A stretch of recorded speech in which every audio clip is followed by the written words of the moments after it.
TV Mundial. Há 3 anos, o nosso prazer é te informar.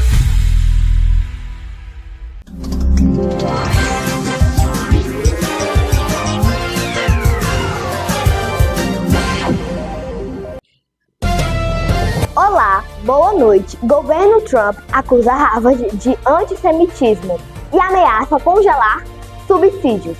Prefeitura de Barueri recapeou 30 vezes mais o condomínio de luxo de deputado do MDB do que bairros pobres vizinhos, diz relatório. Frio aumenta risco de infarto e AVC em até 30% no inverno. Veja como se proteger. Onda de calor coloca Paris em alerta e fecha escolas. Na Europa, o corpo de Juliana Marins, que morreu depois de cair na trilha do vulcão Rinjani, na Indonésia, chegou ao Rio de Janeiro na noite desta terça-feira. Dalai Lama confirma que terá um sucessor após sua morte.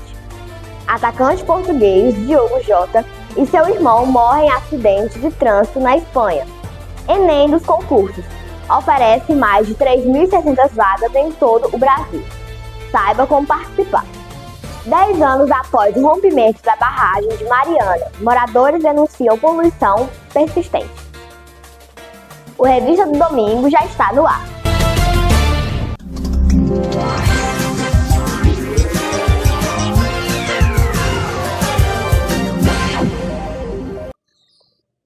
E a gente já iniciou o Revista de hoje falando de... A Secretaria de Imprensa da Casa Branca, Caroline Leavitt, falou nesta segunda-feira sobre a guerra travada entre o governo de Donald Trump e a Universidade de Harvard, iniciada após protestos em abril, que denunciavam a grave crise humanitária na faixa de Gaza, em meio ao conflito entre Israel e o Hamas. A queda de braço entre a Casa Branca e a prestigiosa Universidade de Harvard ganhou um novo capítulo nesta segunda-feira. O governo do presidente Donald Trump acusou a instituição de permitir o antissemitismo em seu campus e ameaçou retirar uma ampla gama de privilégios federais caso não cumpra a lei para combatê-lo. E isso vem do Departamento de Saúde e Serviços Humanos, que concluiu após uma investigação minuciosa que a Universidade de Harvard está em violação grave do título 6 da Lei dos Direitos Civis, que proíbe a discriminação com base em raça, cor e origem nacional. E se você ler parte do conteúdo da investigação e o que foi encontrado, a maioria dos estudantes judeus relatou ter sofrido preconceito ou discriminação no campus, enquanto 1/4 dos estudantes judeus de Harvard disseram se sentir fisicamente inseguros. Um grupo de trabalho governamental, criado para combater o antissemitismo, enviou uma carta ao reitor de Harvard, Alan Garber, em que foram feitas acusações contra a universidade, sem citar que os atos que abalaram várias instituições de ensino americanas em abril eram destinados a pedir o cessar-fogo da guerra de Israel em Gaza. As manifestações pediam genocídio e assassinato, negavam a estudantes judeus e israelenses o acesso a espaços no campus. Esses são fatos que Harvard não pode contestar, e é por isso que o governo os considerou em violação do título 6 e ameaçou reter seu financiamento federal, porque se você viola a lei federal, não deve receber nenhum dinheiro dos contribuintes. Em mensagem à AFP, a universidade afirmou que Harvard está longe de ser indiferente ao antissemitismo e assegura ter tomado medidas substanciais e proativas para combater a intolerância, o ódio e os preconceitos. Depois de ter mais de 3 bilhões de dólares, mais de 17 bilhões de reais em subsídios federais e contratos congelados, a instituição de ensino vive sob a ameaça de ter suas isenções fiscais anuladas. O governo americano ainda luta na justiça para proibir a matrícula de estudantes internacionais, mais de 1/4 do corpo estudantil, uma importante fonte de renda. A Europa enfrenta uma onda de calor que levou cidades a emitir alertas e fechar escolas. A Organização Meteorológica Mundial afirmou nesta terça-feira que o mundo terá que aprender a conviver com temperaturas elevadas.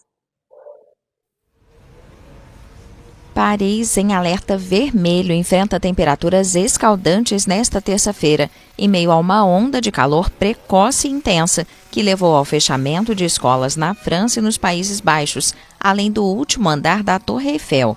Os cientistas alertam há anos para o impacto da mudança climática sobre ondas de calor, secas e outros eventos climáticos extremos, cada vez mais intensos e frequentes. A Espanha teve o junho mais quente já registrado, com uma temperatura média de 23,6 graus Celsius, ainda mais alta do que a média normal para julho e agosto, de acordo com dados da Agência Meteorológica Estatal divulgados nesta terça. O calor intenso pode ser fatal se prolongado, por isso medidas extraordinárias foram impostas para proteger os mais vulneráveis, enquanto os termômetros sobem no sul da Europa, de Portugal à Turquia.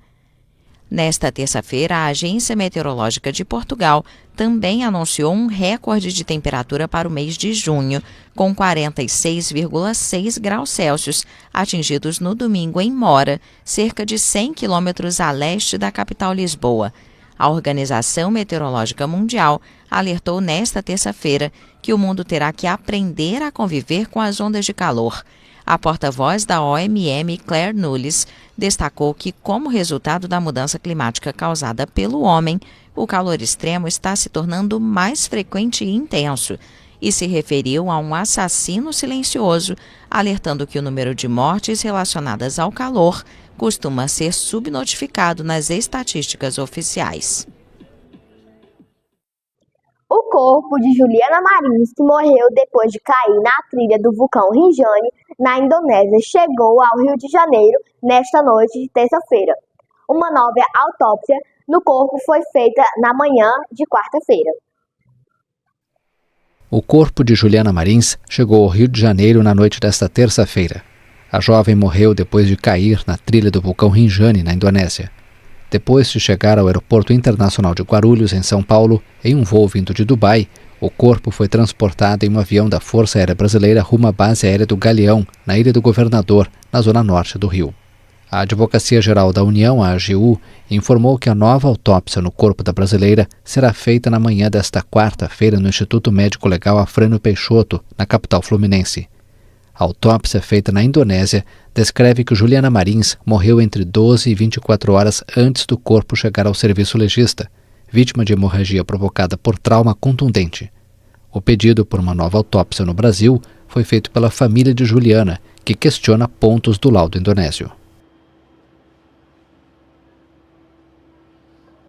O líder indígena Marcelo Krenak e o prefeito de Mariana, Juliano Duarte, estão em Londres para acompanhar a audiência em que a australiana BHP está sendo julgada pelo colapso na barragem de Fundão, na cidade mineira.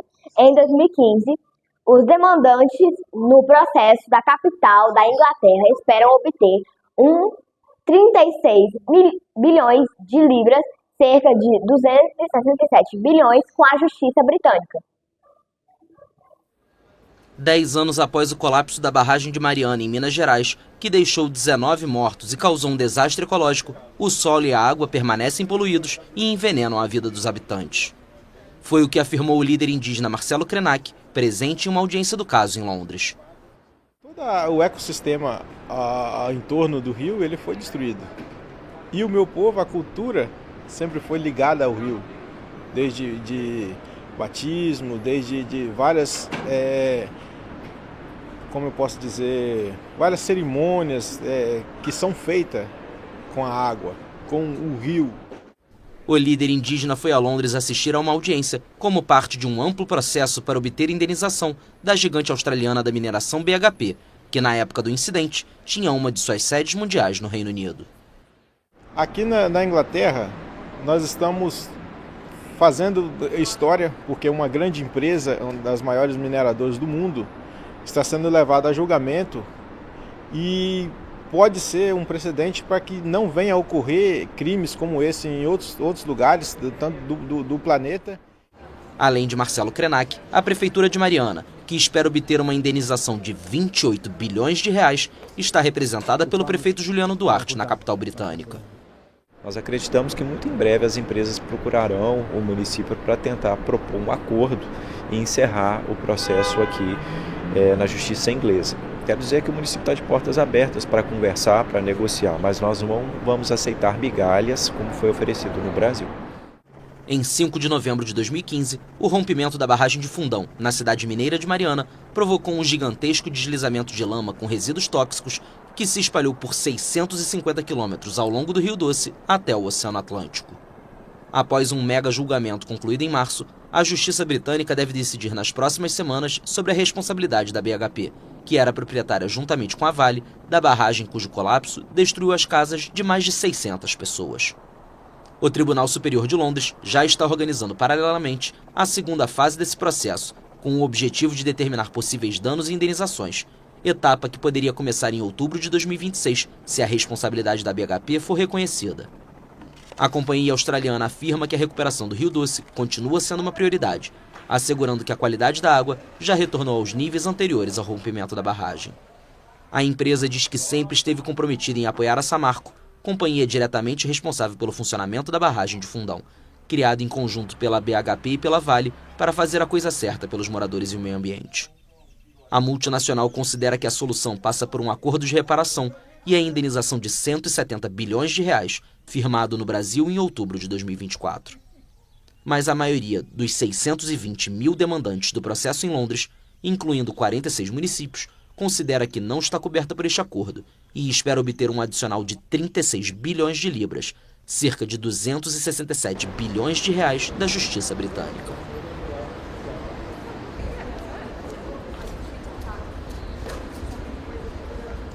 Agora vamos para o intervalo rápido e a seguir. Frio aumenta risco de infarto e AVC em até 30% no inverno. Risco aumenta ainda mais quando as temperaturas ficam menores que 14 graus Celsius. Medidas diárias podem prevenir problemas graves. E também, atacante português Diogo Jota e seu irmão morrem em acidente de trânsito na Espanha. O intervalo é rápido, voltamos já.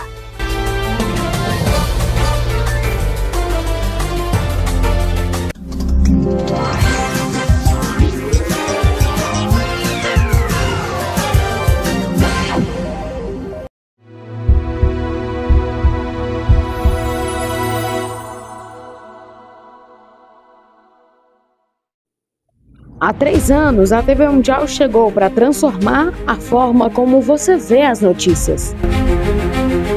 Com profissionais dedicados e apaixonados, trazemos a verdade em cada reportagem e apresentação. Nós ouvimos todas as vozes, porque cada história importa.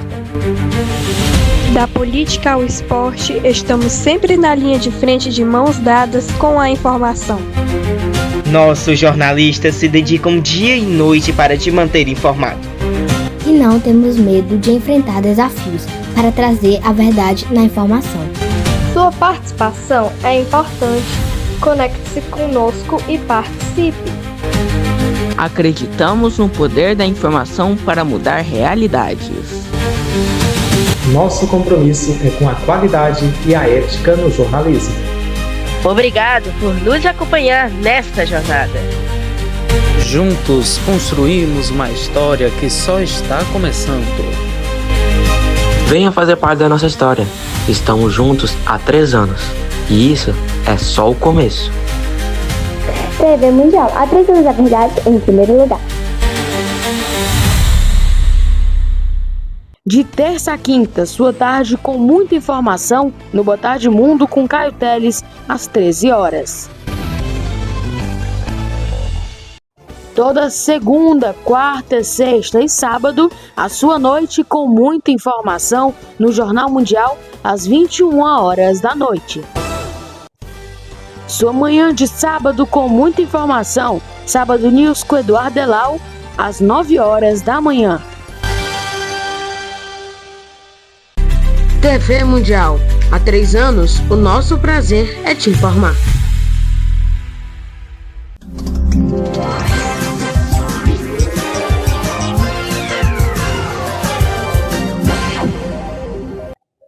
Estamos de volta com a Revista do Domingo. E olha, o Dalai Lama afirmou nesta quarta-feira que um sucessor será nomeado após sua morte para garantir a continuidade de seu papel como líder espiritual da comunidade tibetana.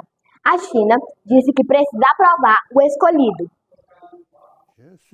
O Dalai Lama afirmou nesta quarta-feira que um sucessor vai ser nomeado após sua morte. Em um comunicado divulgado por ocasião de seu 90º aniversário, o líder espiritual da comunidade tibetana indicou que a responsabilidade caberá exclusivamente ao seu escritório na Índia.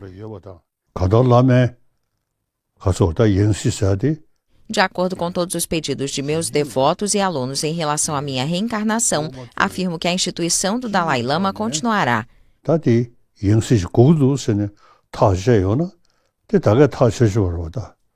A decisão é histórica não apenas para os tibetanos, mas também para seus seguidores em todo o mundo, que veem o Dalai Lama como um símbolo da não violência, da compaixão e da luta pela identidade cultural tibetana sob o domínio chinês.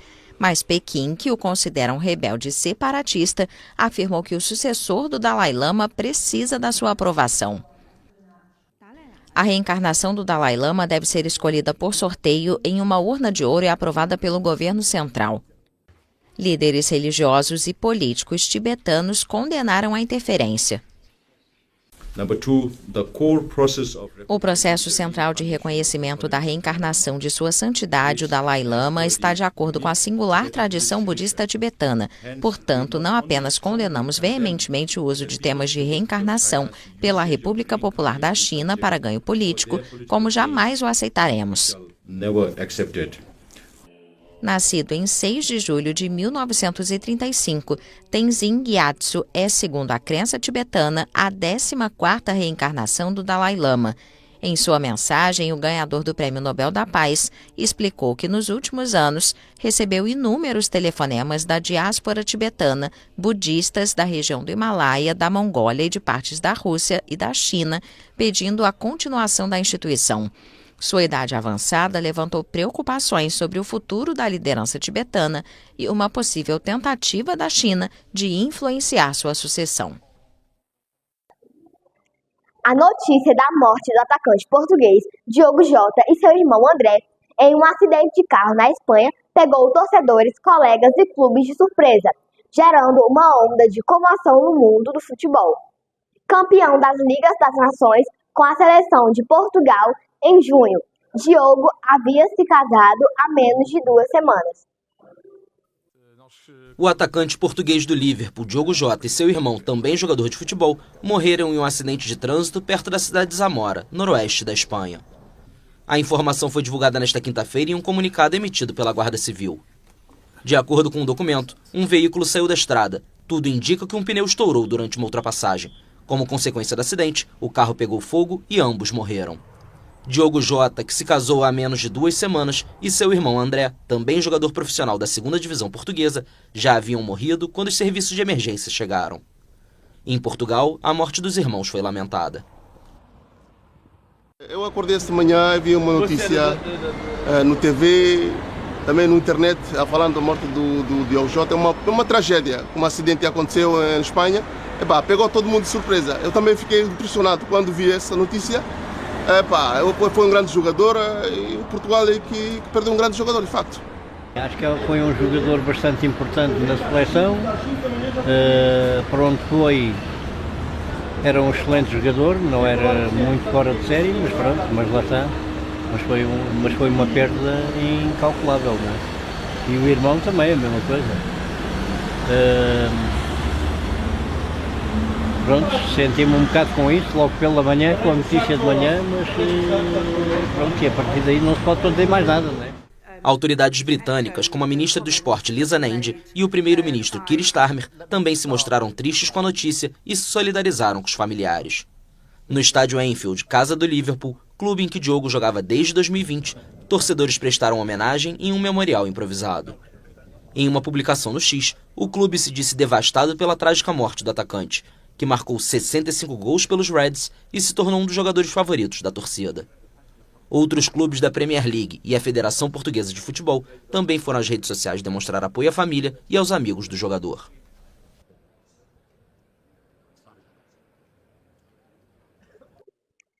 A revelação de que o deputado federal Fábio Teruel, do MDB, destinou 2,2 milhões de reais em emenda parlamentar para o recapeamento do condomínio de luxo onde mora em Barueri, na Grande São Paulo.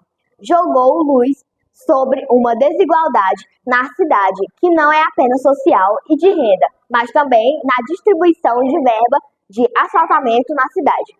A reportagem é de João Pedro Coutinho. A revelação de que o deputado federal Fábio Teruel, do MDB, destinou 2,2 milhões em emenda parlamentar para o recapeamento do condomínio de luxo onde mora em Barueri, da Grande São Paulo, jogou luz sobre uma desigualdade na cidade, que não é apenas social e de renda, mas também na distribuição de verba de asfaltamento na cidade. Segundo o relatório de execução do Programa de Metas 2024 da própria gestão municipal, o condomínio residencial Tamboré 1, conhecido como Beverly Hills Paulista, foi uma das áreas de Barueri que mais recebeu asfaltamento na cidade no ano passado. Por meio de nota, a prefeitura disse que a gestão atual investiu 46,1 milhões de reais em obras de recapeamento na cidade no ano de 2024, recapeando 63 vias em 18 bairros por toda a cidade, e que as ruas do residencial Tamboré foram privilegiadas no ano porque ficaram 15 anos sem recapeamento asfáltico. O condomínio de luxo que abriga moradores ilustres como cantores, jogadores de futebol, influencers, políticos e ricaços recebeu pelo menos, nos dados, 33.945 metros quadrados lineares de recapeamento asfáltico em 2024. E foram 9 ruas asfaltadas dentro do condomínio pela prefeitura, entre as 63 que a gestão do ex-prefeito Rubens Furlan do PSB e do vice Beto BR Republicanos, que agora é prefeito, recapearam no município inteiro no ano passado.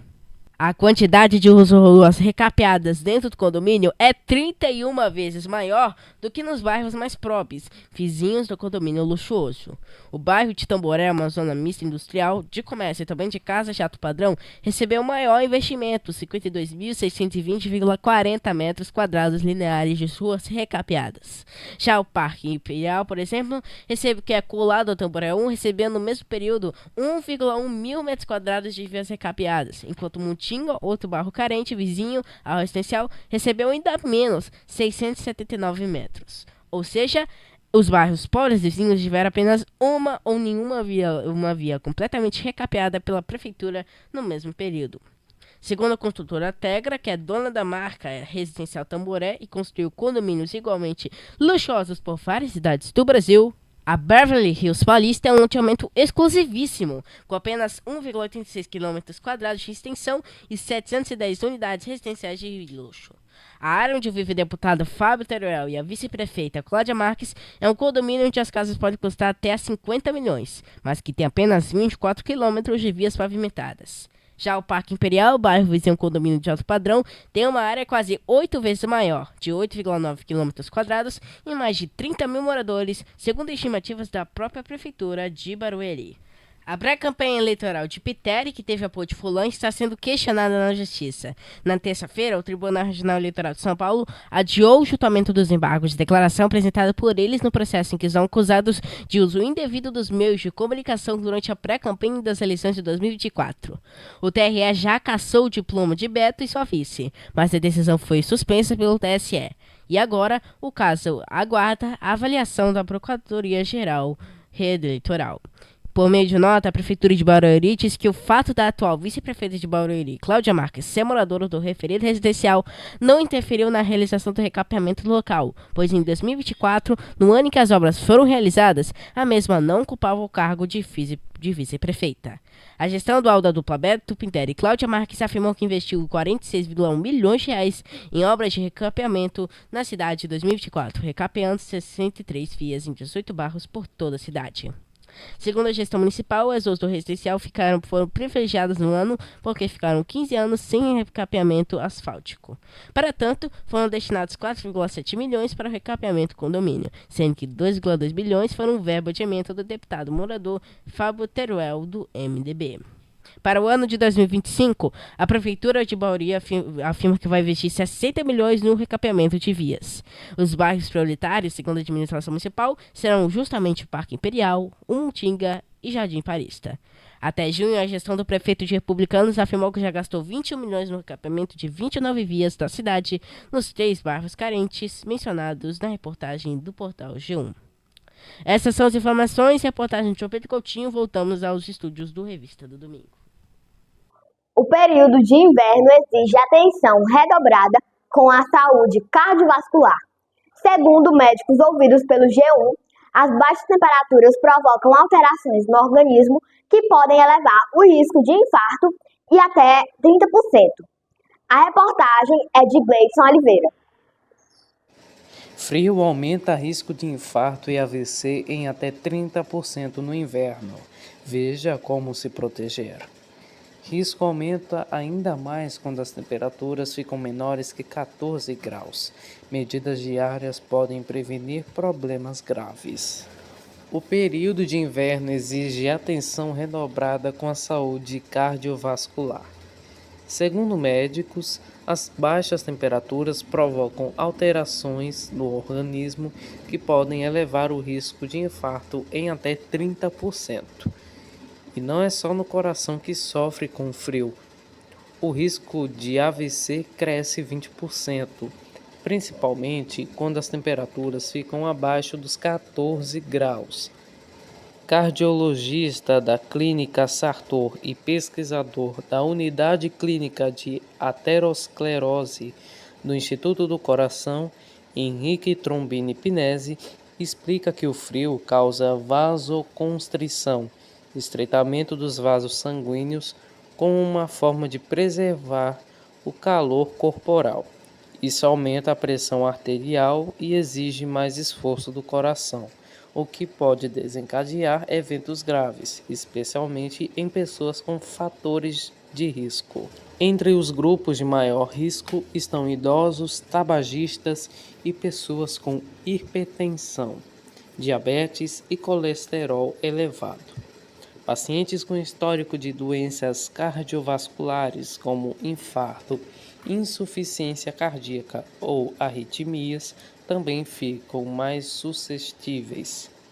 Segundo Daniel Marrota, chefe da equipe de cardiologia da Unidade Santana do Hospital São Camilo, homens a partir dos 55 anos e mulheres acima dos 65 já têm maior risco cardiovascular. Ambos os especialistas detalham alguns sintomas que servem de alerta quando algo não vai bem no organismo. Nos sinais de infarto são dor ou pressão no peito, que pode irradiar para braços, costas ou mandíbula, falta de ar, suor frio, náuseas e mal-estar. Nos sintomas de AVC são fraqueza ou dormência em um lado do corpo, dificuldade para falar ou entender, perda súbita de visão, entre outros. Em qualquer um dos casos, é fundamental procurar atendimento médico imediato. Os cuidados recomendados nesse período são manter-se agasalhado e evitar exposição prolongada ao frio, continuar tomando as medicações regularmente, fazer exercícios físicos, mesmo que dentro de casa, controlar a pressão arterial, o colesterol e a glicemia, ter uma alimentação equilibrada e evitar alimentos gordurosos e com excesso de sal, e hidratar-se adequadamente, mesmo com menor sensação de sede. Marrota ainda destaca que um consenso recente da Sociedade Europeia de Cardiologia aponta que a vacinação é uma das medidas eficazes na redução de complicações cardiovasculares no inverno.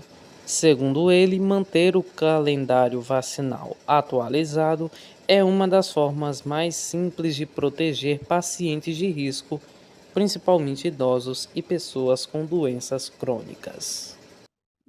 Estão abertas as inscrições para o curso Público Nacional Unificado de 2025, apelidado de Enem dos concursos. São mais de 3.600 vagas em 32 órgãos públicos federais, com salários que chegam a 17 mil. A inscrição deve ser feita até o dia 20 de julho, no site da Fundação Getúlio Vargas. A taxa é de R$ 70, com possibilidade de isenção para inscritos no CardÚnico, doadores de medula óssea e beneficiários do FIES ou ProUni. Estão abertas as inscrições para o Concurso Público Nacional Unificado de 2025, conhecido como Enem dos Concursos. Ao todo, são mais de 3.600 vagas no Serviço Público Federal, distribuídas em 32 órgãos da administração direta, autarquia e fundacional. As inscrições devem ser feitas até o dia 20 de julho, exclusivamente pelo site da Fundação Getúlio Vargas, responsável pela organização do certame. Para participar, é necessário ter uma conta no gov.br e pagar a taxa única de R$ 70. Candidatos inscritos no CadÚnico, doadores de medula óssea e beneficiários do FIES ou ProUni podem solicitar isenção da taxa até o dia 8 de julho. Os salários iniciais variam de R$ 4.700 para cargos técnicos e mais de R$ 17.000 para especialistas em áreas como regulação de petróleo e geologia. As provas serão realizadas em 2 fases. A primeira etapa, de caráter objetivo, acontece no dia 5 de outubro, com aplicação em 228 cidades de todo o país. Já a segunda fase, com provas discursivas, está marcada para o dia 7 de dezembro e será destinada apenas aos candidatos habilitados na primeira fase. O concurso também prevê etapas adicionais, como avaliação de títulos, investigação social, defesa de memorial e prova oral, além de cursos de formação para alguns cargos específicos. Entre as novidades dessa edição está a política de paridade de gênero, que garante ao menos 50% de vagas destinadas a mulheres entre os classificados para a prova discursiva. Também houve ampliação das cotas. Agora, 35% das vagas reservadas para ações afirmativas. Desse total, 25% são para pessoas pretas e pardas, 3% para indígenas e 2% para quilombolas e 5% para pessoas com deficiência. As entrevistas de verificação são gravadas e conduzidas por bancas compostas por especialistas com formação em direitos humanos. Para cargos com números reduzidos de vaga, foi adotado um sorteio eletrônico para garantir a aplicação proporcional das cotas. O resultado desse sorteio já está disponível no site do Ministério da Gestão e da Inovação em Serviços Públicos. As oportunidades estão organizadas em 9 blocos temáticos, como saúde, educação, engenharia, tecnologia e justiça. Com isso, o candidato pode disputar diferentes cargos dentro de um mesmo bloco com apenas uma inscrição. O Distrito Federal concentra a maior parte das vagas, seguindo por outras regiões do país. A primeira lista de classificados será divulgada no dia 30 de janeiro de 2026. No próximo domingo, Revista do Domingo é às 18 horas, porque às 20 horas teremos o nosso programa especial 3 anos da TV Mundial, com Caio Teles e Eduarda Elau. O Hora do Esporte será ao meio-dia. E o Revista do Domingo vai ficando por aqui. Para rever as nossas reportagens e nossos programas, é só voltar ao vídeo aqui no nosso canal. E não esqueça de seguir a nossa página no Instagram, @TV Mundial OFC. E seguir a página do portal 05 Notícias, @05 Notícias. Uma boa noite para você e até domingo.